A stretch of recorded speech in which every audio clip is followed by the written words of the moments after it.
everybody. How you doing? Good. Hey, I'm the last speaker, so you made it. Oh, isn't that awesome? All right. When we hire people, we do a really good job of finding out who they are as an individual. But we need to acknowledge you're hiring a package deal. For me, that's my wife. You get both of us. If you're not married, maybe it's a best friend.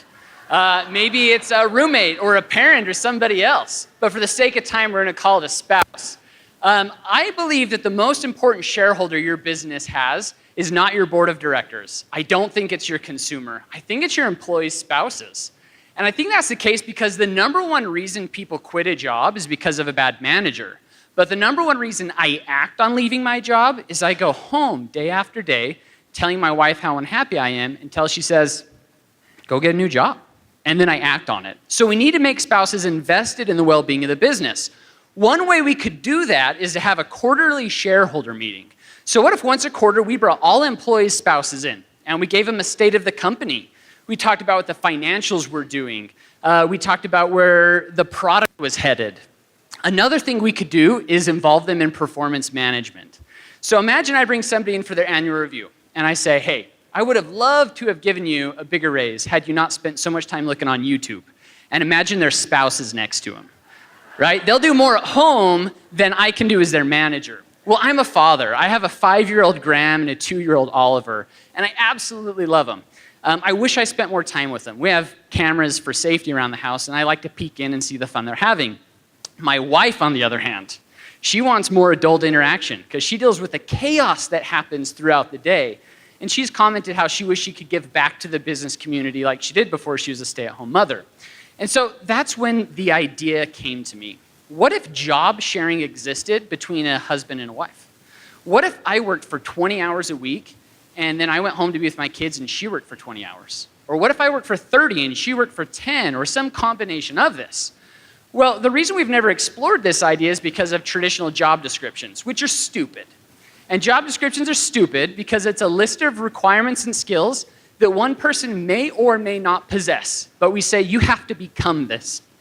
An idea came out of Europe called holacracy. Holacracy views individuals for who they are as people. So if I wanted to create a Justice League, I would go to Batman and say, hey, bring your gadgets and your $1 billion. And I'd go to Superman and say, you fly and use your laser vision. And they would be who they are. We can apply this principle with Jaylin. Jaylin would be a phenomenal asset to any company that he's a part of. He's very technical oriented and good with computers. He's the most optimistic person I've ever met, and he's good at working on teams. Now, his wife, Mandy, on the other hand, has a different skill set.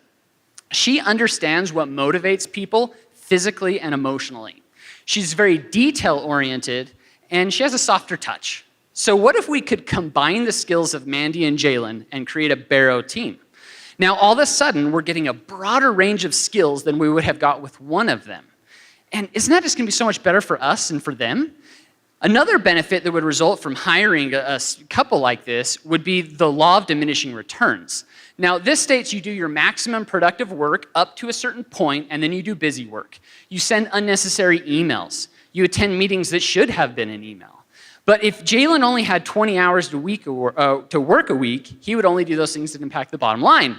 Now, you're asking yourself, are you saying, Jared, the same pay and benefits that you'd give to one person to two? And yeah, that's exactly what I'm saying. If you're going to pay $40,000, why don't you pay $20,000 to your employee and $20,000 to their spouse?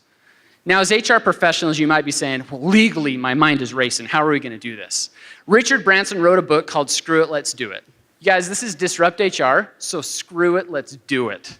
You can offer part-time benefits. You can do hourly wages to make this happen. And the result is that I get to be where I want to be. I get to be with Graham and Ollie. I get to pick Graham up from the bus stop and hear about how his day went firsthand when it's fresh on his mind. And I get to do those things at work that make an impact. Also, that nighttime routine I have with my wife where we talk about the news and what's on Instagram will transition to work items. And all of a sudden, work will become part of our family instead of me leaving my family for work. Oh, isn't that so cool? But some of you are thinking like, this would not work for my relationship, which could very much be the case, right? We don't want this to lead to divorce. It's not for every employer. It's not for every relationship. But some of your employees, just like me, would love this idea to be with family more. I'd love to end with this final disruptive thought. The most important people that impact your business, you are completely ignoring. More decisions that happen about your business happen at home than you do as a leader. So involve spouses in work. Thank you.